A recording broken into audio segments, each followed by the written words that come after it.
UPSC examiner आपकी copy को 10 minute नहीं देता, मोस्ट आंसर्स को बेयरली 1 मिनट मिलता है। अब सोचो अगर फर्स्ट फ्यू लाइंस में क्लैरिटी नहीं दिखी तो मार्क्स कहां से आएंगे। मोस्ट एस्पिरेंट्स आंसर लिखते वक्त सिर्फ अपनी साइड से सोचते हैं, but toppers write answers from examiner's perspective. Welcome to day 3 of UPSC mains guarantee series. आज हम बात करेंगे how UPSC examiner actually checks your copy and trust me, अगर आपको एग्जामिनर साइकोलॉजी समझ आ गई तो आपकी आंसर राइटिंग इंस्टेंटली इंप्रूव होने लगेगी। मोस्ट स्टूडेंट्स क्या सोचते हैं, मैंने बहुत कंटेंट लिख लिया, 4 पेजेस भर दिए, सारे पॉइंट्स मेंशन कर दिए, बट एग्जामिनर क्या देख रहा होता है? Clarity, structure, relevance, balance, not information dumping. UPSC examiner her answer में बेसिकली 3 चीजें देख रहा होता है। Did the student understand the question? Can the student think logically? Can the student present ideas in a structured manner? Remember this carefully. Examiner knowledge से ज्यादा maturity evaluate करते हैं।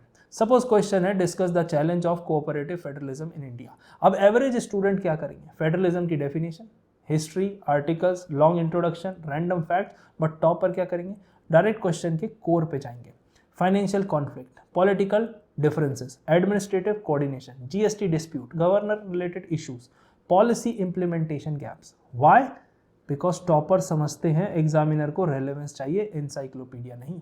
और एक और इंपॉर्टेंट पॉइंट, एग्जामिनर एक दिन में डजन्स ऑफ कॉपी चेक करते हैं। सो इमेजिन हिज सिचुएशन, अगर आपका आंसर मेसी है, डायरेक्शन लेस है, पैराग्राफ्स ओवरलोडेड है, तो इवन गुड कंटेंट भी इग्नोर हो सकता है। And this is why presentation matters, not decoration, presentation, that's the difference. A good UPSC answer should feel like easy to read, easy to understand and easy to evaluate. So ideally every answer should have a sharp introduction, clear body structure, separate dimensions, keyword highlighted and a mature conclusion. UPSC examiner perfect answer expect नहीं करते, they expect relevant, balanced and well structured thinking.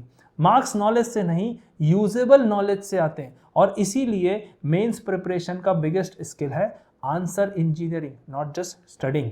Even if 2 students know the same content, one can score 4 marks and another may score 8 marks simply because one wrote for himself and the other wrote for the examiner.